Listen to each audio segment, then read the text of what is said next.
Question number 90. Again, I'm just going to read through and then quickly go through why the answer is as it is, because I'm sure you've all had a look, right?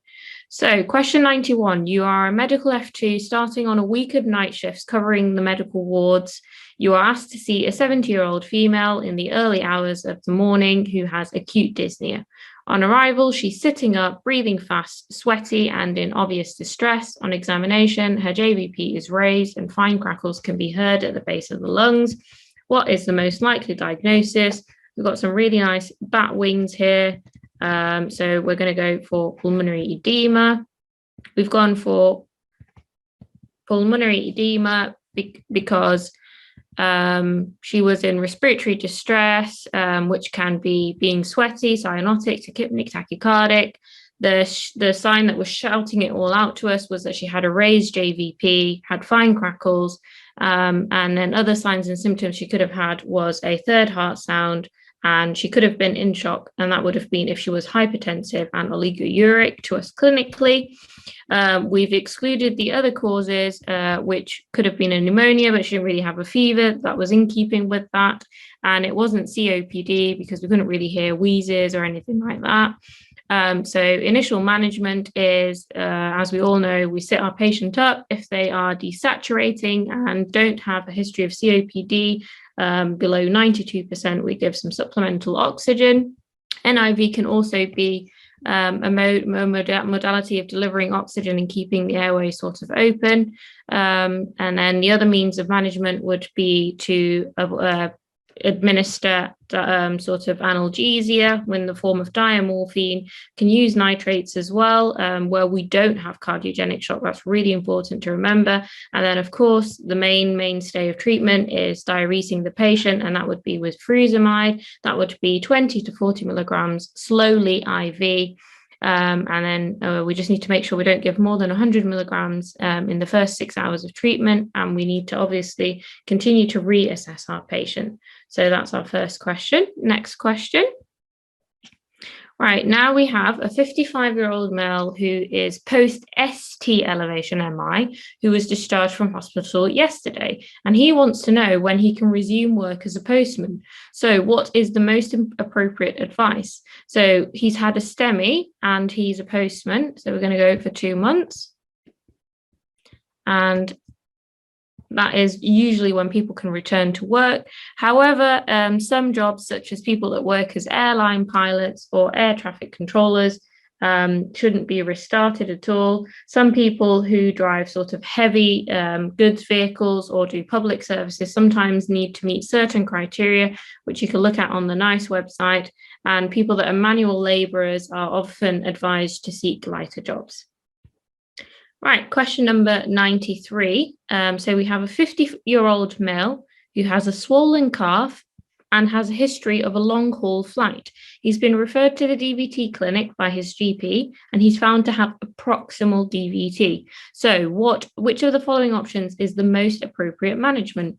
So we've got a proximal DVT and we've got a predisposing factor. So we're going to go for warfarin for 3 months and keeping an INR between 2.5, sorry. So usually when you have a provoked DVT and it's proximal, PE or DVT, you go for 3 months. Your target INR is almost always 2.5. You only go for 3.5 if the person has had a venous thromboembolism whilst being on warfarin, or sometimes if they have mechanical valves. The most important things is you need to, your patient will usually come in referred by a GP. They usually have a nurse assessment, they have frequent blood tests, and they usually have an ultrasound scan to check for the DVTs in the lower legs. Next question. So question number 94, is a 70-year-old female who has presented with crushing retrosternal chest pain, which radiates to the jaw. She's had this pain intermittently for the past 3 years, and all previous cardiac investigations have been normal. What is the most likely diagnosis?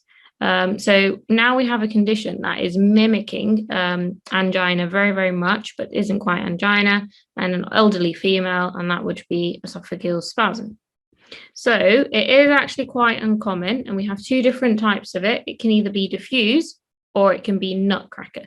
Diffuse is when there are uncoordinated esophageal contractions of many segments of the esophagus, whereas nutcracker esophagus is where the contractions are coordinated but have excessive amplitude.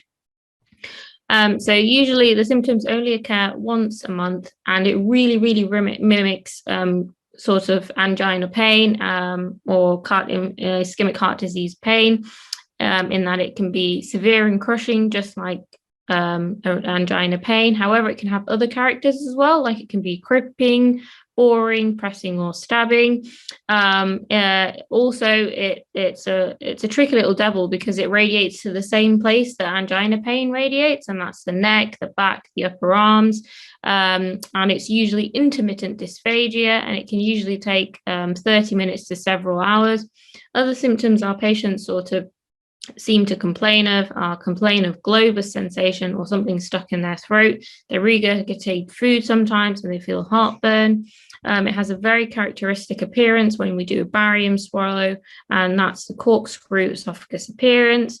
Usually we have three modalities of management, can either be conservative, can be medical, can be surgical. Our medical sort of means of managing it would be using muscle relaxant, sorry, I can't really speak here, such as ꫰𝕰𝑠oᴐ𝑙𝑒 and mononitrate nifedipine. Sometimes if they're complaining of heartburn, we can help ease that with protein pump inhibitors. And the surgery that we do is something called a Heller's myotomy. Right, next question is question number 95. And this is a 40-year-old Afro-Caribbean male who presents with headache, dizziness, and visual disturbances. And then his blood pressure is 210/100. And then when we do a fundoscopy, he has papilloedema. So which of the following drugs would be the most appropriate to prescribe in order to reduce his blood pressure? So we have a young chap here who has come in with an hypertensive emergency. So we're going to go for IV sodium nitroprusside. Right. So it is a malignant or generally malignant. When we say malignant hypertension, what we mean is when we do pathology of the veins, we can see, or the arteries rather, a vascular fibrinoid necrosis. And then functionally, we have loss of the precapillary arteriolar autoregulation. Why have we said that this is malignant hypertension?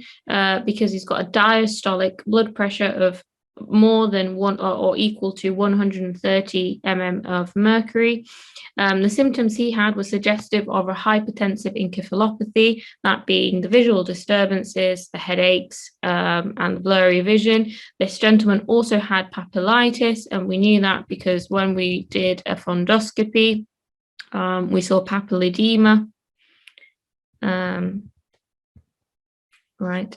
So then our management is we need to reduce the blood pressure over 24 to 48 hours. We don't want to do it too fast because there could be organ hypoperfusion.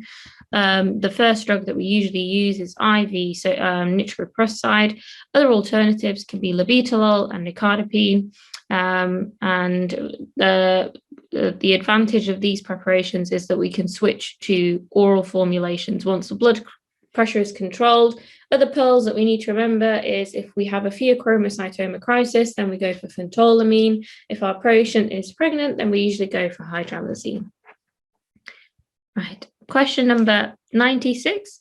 We've got a 68-year-old male who's got a background of type 2 diabetes, he's hypertensive, he presents to his GP, and he's had a history of a left-sided weakness that resolved. However, it lasted more than 2 hours. His blood pressure was more than 160/100. What is his ABCD2 score? Right, I'm going to skip straight to the answer, and then we're going to explain what the ABCD2 score is and how we calculate it. So the ABCD2 score is a clinical score that determines the risk of developing a stroke, usually within the first 48 hours of developing a TIA. Right, so this whole story that we had here, everything that is highlighted is really important. Just apart, we've just got one bit that's been missed out, and that's the resolved left-sided weakness for more than an hour, to help us calculate our ABCD score. So A stands for age, B stands for blood pressure, C stands for clinical features, D stands for duration of TIA symptoms and diabetes history. Now, every single letter has 2 to 3 points, and it depends on what history you have. So his age, so our gentleman's age was 68. So there we go. He has a 0.1 for age because he's 60 or more. His blood pressure was 160/100. So that means that he gets a score of 2 for his a score of 1, for his blood pressure. He had left-sided weakness that resolved in longer than an hour. So that means for our clinical features, he's got a score of 2. He would have had a score 1 if he had speech impairment without weakness, and if he had no symptoms, then he would have scored a 0. Duration of the TIA, our gentleman's TIA lasted for more than an hour, so he gets 2 points for that. If it had lasted 10 minutes, it would have been a 0. If it was between 10 minutes and 59 minutes, it would have been 1 point. And he is diabetic. So if we do the maths, it does sort of come to a 7. Because he's got a score of 7, that means that he's at high risk of stroke, and we need to give him aspirin ASAP, as long as there isn't a contraindication for the aspirin. Other investigations that we need to do is we need to do a CT head to rule out a hemorrhagic stroke, and we need to do Doppler studies of his carotids to make sure we don't need to do any interventions. There has been a recent publication which advocates the introduction of a new ABCD3 score, and the extra 2 points would be for a dual TIA, i.e. facial weakness, which resolves in the morning but returns later during that same day. And then that would make or generate scores of 0 to 99 points. Right, next question is question number 97. We've got a 22-year-old hockey player who has collapsed on the pitch. He's been brought into A&E. He starts to recover very slowly, or shortly, sorry. There isn't any chest pain. There's no history of similar attacks. Which of the following is the most likely diagnosis? So we've got a 22-year-old young athlete who's had a syncopial attack. So we're going to go for our good friend HUKUM. So what is HUKUM? HUKUM is an inherited disease of your heart muscle, where the muscle of your heart becomes thickened. It's a congenital disease of the myocardium. And basically what it is, it's an outflow obstruction, i.e. the blood can't exit the left ventricle via the aorta during systole. When we put more strain on our hearts while we're doing vigorous exercise, we put even more strain on that outflow obstruction, and then you get these syncopial attacks. They are prone to having sudden death, people that have HUKUM, and it's usually a familial disorder, but it's inherited as being autosomal dominant. Next question is question 98.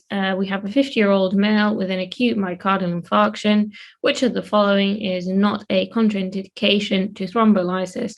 For this question, we really need to know the absolute and the relative contraindications to thrombolysis, and the only one on this list that isn't an absolute or relative contraindication is chronic heart failure. How I remember it is anything that is bleeding or makes you bleedy. I know that's not very scientific, but I suppose that's how I've always kept them in mind. So our absolute contraindications are if you've got hemorrhagic stroke because you've got bleeding, or if you've ever had hemorrhagic stroke, if you've had an ischemic stroke within the last 3 months, because that puts you prone for developing a hemorrhagic stroke, if you've had a stroke, if you've got dementia, if you've got central nervous system damage within the last year, head trauma within the last 3 weeks, brain surgery within the last 6 months, if you've got a tumor or a neoplasm in your brain, if you're known to have aortic, or if you're suspected to have an aortic dissection or aneurysm, if you've had any form of internal bleeding within the last 6 weeks, if you've got active bleeding, or if you're known to have any bleeding disorders such as von Willebrand's, if you've had any traumatic cardiopulmonary resuscitation within the last 3 weeks. And the relative contraindications are if you are taking anticoagulants, you've had acute pancreatitis, if you're pregnant or just 1 week within being postpartum, if you're known to have active peptic ulceration, if you've just had a TIA within the last 6 months, if you've got dementia, if you've got infective endocarditis, if you have cavitating pulmonary tuberculosis, advanced liver disease, you've got thrombi in your heart, if your blood pressure isn't controlled, i.e. a systolic of more than 180, diastolic of more than 110, if you've got a puncture of a non-compressible blood vessel within the last 2 weeks, and if you've had previous thrombolysis via streptokinase therapy. We've got question 99, which is a 64-year-old female who is 1 week post hip replacement surgery has been diagnosed with a deep vein thrombosis. Which would be the most appropriate management? So again, we've got a lady that's had a provoked DVT, and the provocation would be having the hip replacement surgery. Because warfarin takes up to 3 days or 72 hours to work, what we do is we start low molecular weight heparin, and we start the warfarin as well. We wait until we do sort of continuous blood tests for our warfarin, and then once we get an INR of 2 to 3, we stop the heparin because we don't need it anymore to bridge over, and then continue our warfarin for 3 months because it's a provoked DVT. We'd go for 6 months if it wasn't provoked and we couldn't find a cause, and we'd go for lifelong if it was recurrent or if they were known to have a thrombophilic disorder. Question 100, we've got a 65-year-old male admitted to A&E with a STEMI. He's been given 300 of aspirin and 600 of clopidogrel. He's also had some titrated intravenous morphine. He's become bradycardic. Which of the following drugs would we administer? I think this is a proper no-brainer. We'd go straight for atropine because we've got a bradycardic patient. Why is atropine so good in these instances?